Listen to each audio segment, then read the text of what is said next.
राहुल कसेरा जी। राधे राधे प्रभु जी। महाराज जी, इनका थोड़ा हंसी वाला प्रश्न है। महाराज जी, खूब जोर का भजन कीर्तन करने वाली भार्या चाहता हूँ, इसका चयन मैं कैसे करूं? हेलो। प्रभु से प्रार्थना, अच्छी बात है, अच्छी बात। और आपके जैसा दिव्य बालक। हाँ, अच्छी बात है। और आप वो अवस्था भी बता दीजिए कि मतलब देखो बच्चा, उतने वर्ष तक उसका पालन पोषण करके फिर उसे विरक्त मार्ग में वृंदावन। पहले दुल्हन तो मिले यार। देखो, प्रेमानंद जैसा तो प्रेमानंद है। भगवान अद्वितीय सबको बनाते हैं, कुछ ना कुछ फर्क रखते हैं, नहीं रखते? तो हमारे जैसा लड़का तो या तो हम ही आए आपके यहाँ, तो तुम तो अभी इतनी अवस्था के हो। अब या तो हम मरे और फिर तुम्हारे अंश से पैदा हो, तब ये बात है। तो ये तो अब होगा नहीं, क्योंकि हमको तो जाना है श्री जी के पास, अब जन्म होना नहीं। तो अब हमारे जैसा मतलब एक भक्त समझो, भक्त पुत्र पैदा हो, लेकिन हमारे जैसा भक्त पुत्र। महाराज जी, उससे पहले पत्नी तो आ जाए। आए भार्या सुंदरो सक्कू बाई जैसे। आंग तो बहुत गुरु ऊंची है। सखू बाई जैसी पत्नी हो, प्रेमानंद जैसा लड़का हो, तो फिर बाप कैसा होना चाहिए? बात ये तो देख, तुम्हारी मांग तो है जैसे, नहीं मतलब हीरे का हार हो, स्वर्ण की करधनी हो, तो रकम कितनी तुम्हारे पास? बात समझ में आ रही कि नहीं? तुम्हारा साधन बल क्या है? अगर भगवान श्री कृष्ण को पुत्र रूप में नंद यशोदा ने प्राप्त किया तो उनका भजन देख लो। अगर मनोयोग के अनुसार पत्नी प्राप्त की करदम जी ने, तो 10,000 वर्ष तक तपस्या की और भगवान प्रसन्न हुए, तब उनसे मांगा तो देहूती रूप पत्नी, और भगवान कपिल देव जी पुत्र रूप में प्रकट हुए। तो बढ़िया मांग है तुम्हारी। अब जैसे कह दे कि हमको अमुक चीज चाहिए, तो हमें लगता है उसके लिए हमारे पास रकम होनी चाहिए, ऐसे हमारे पास तपस्या होनी चाहिए। हमारे पिता ने कभी पादुका जीवन में नहीं पहनी और किसान थे। गुरु की पादुका झोली पे, गीता जी, रामायण, गंगाजल, ये साथ 10 बजे 11 बजे तक बैल की तरह मेहनत करते, हल जोतते नंगे पैर, और फिर स्नान करके गुरु की पादुका का चरणामृत पीते, गीता और रामायण का पाठ करते, और खड़े होकर आसपास देखते कोई संत महात्मा दिखाई दे जाए, तब फिर जो भोजन आया रूखा सूखा उसे पाते, और हर समय नाम जप करते हुए, और कभी बनियाइन कुर्ता नहीं पहना, एक नीचे अचला एक ऊपर अचला मार्किन का, भीषण सर्दी में कभी स्वेटर कभी बनियाइन कर। ऐसे महान तपस्वी ब्रह्म ऋषि, 1 रुपया कभी बेईमानी का नहीं आ सकता, एक भी कोई अधर्माचरण घर गृहस्थी में नहीं कर सकता, मोहल्ले में प्याज लहसुन नहीं आ सकता। मतलब ऐसे पांडित्य, ऐसे भागवतिक भाव। और शाम के जब पूरा परिवार बैठता, तब भागवत की चर्चा होती, सब भागवत सुनते, अपनी अपनी सैया में जाओ, 4 बजे फिर उठ के फिर शुरू भगवत कीर्तन, भगवान नाम, शंखत ध्वनि, आरती, पूजा। और माता जी हर समय, एक 2 खंडा का मकान था, 2 खंड का, ऊपर वाले खंड में राधा कृष्ण की मूर्ति सामने रखे, वो जपय में बैठी रहती हर समय। तब प्रेमानंद जन्मा उनके घर में।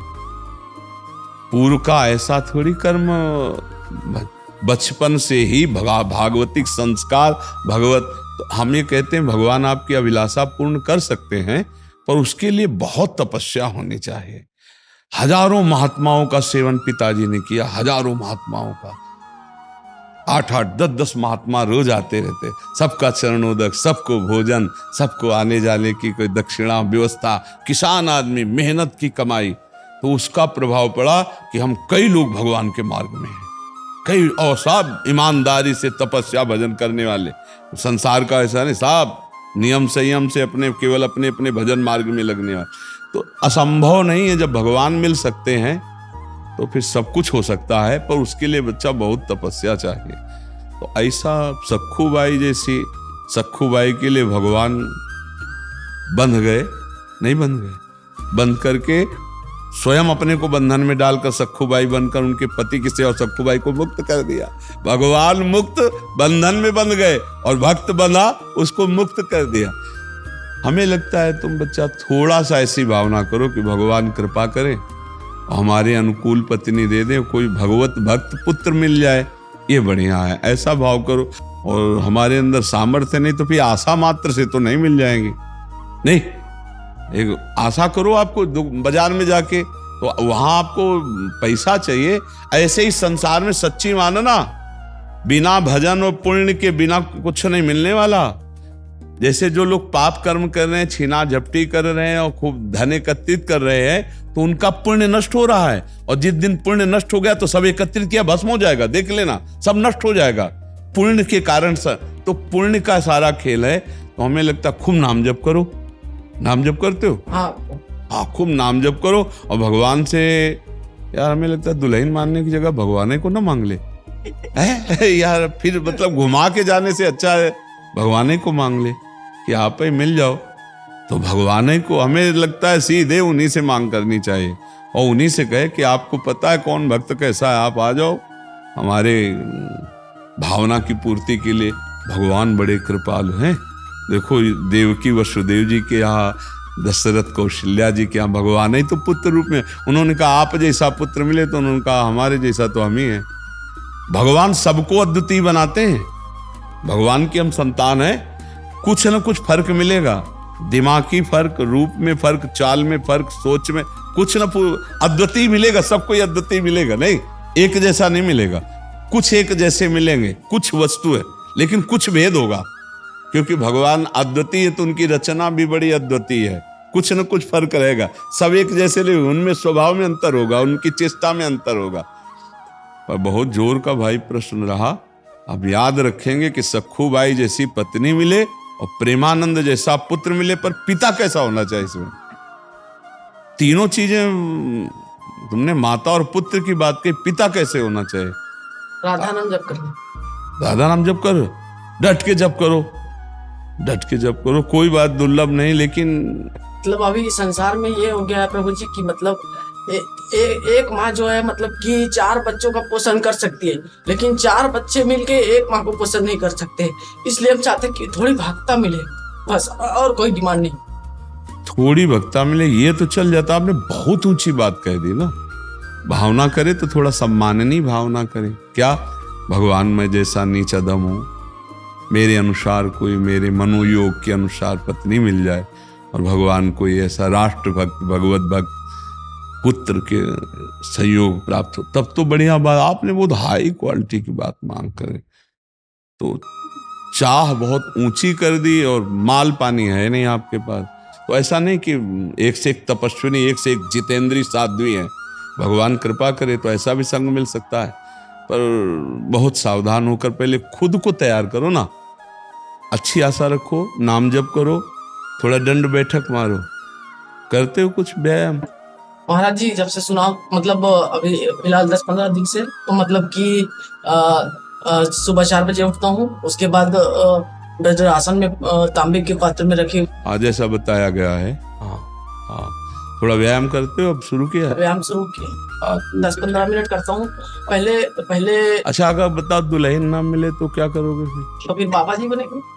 अगर मांस मछली भी खाएगी तो नहीं करेंगे उनके साथ। मांस मछली भी खाएगी, लहसुन प्याज भी खाएगी। वैसे आजकल जो दुल्हन को मांग रहे हो, भगवान ब्रह्मा जी कोई नई रचना करे हो तो हमें नहीं लगता लई तो बहुत है कठिन। लई आजकल के भगवान कृपा करे, आजकल की बच्चियां बहुत और बच्चे भी बहुत ऐसे रजोगुणी, तुम्हारे जैसे सात्विक बच्चे तो बहुत कम मिलते हैं ना।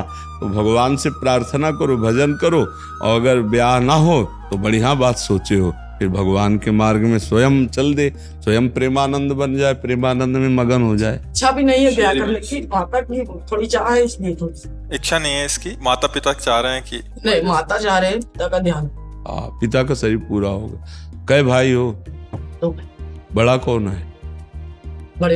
बड़े हैं, उनका ब्याह हो गया है? हाँ तो ठीक है, तुम आप इंतजार करो, सखू बाई जैसी कोई देवी मिले, और ना मिले तो फिर भजन के मार्ग में निकल पड़ना। पर अच्छा लगा यार तुमसे बात करके, तुम सात्विक पुरुष हो, थोड़ा सा भी निर्णय करने में क्षमता कमजोर है, लेकिन आप ब्रह्मचर्य से आज से पक्का बिल्कुल ठीक से रहो ना। और अगर ब्याह हो, स्वतः ब्रह्मचर्य होता है, हम कभी अपनी चेष्टा से नहीं करते। हाँ ठीक है यार। क्या होता है बच्चा, जब प्रारंभ में हम स्वयं चेष्टा से नष्ट करते हैं तो उसका अभ्यास बन जाता है, वो फिर स्वाभाविक नष्ट होना। अगर प्रारंभ से ब्रह्मचर्य ठीक, जब तक गृहस्थी में न जाए तब तक ब्रह्म, तो जब गृहस्थी में जाएगा तो इसके द्वारा संतान भी बहुत बलिष्ठ और विवेकवान पैदा होगी। ब्रह्मचर्य बहुत अमोघ शक्ति है। ये समझो कि अगर आप 2 वर्ष ब्रह्मचर्य रहो, नाम जप करो और फिर संतान की भावना और संतान उत्पत्ति करने की क्रिया के पहले भगवान को प्रणाम, समस्त देवताओं को प्रणाम और शास्त्रीय पद्धति, अमुक तिथि, अमुक समय, अमुक ऐसा, और फिर संयोग किया जाए तो वो जो पुत्र हो, 2 वर्ष मात्र ब्रह्मचर्य। फिर यहाँ तो गर्भस्थ शिशु हो जाने पर भी ब्रह्मचर्य नहीं रहते, तो इसीलिए वो आचरण विहीन संतानें होती।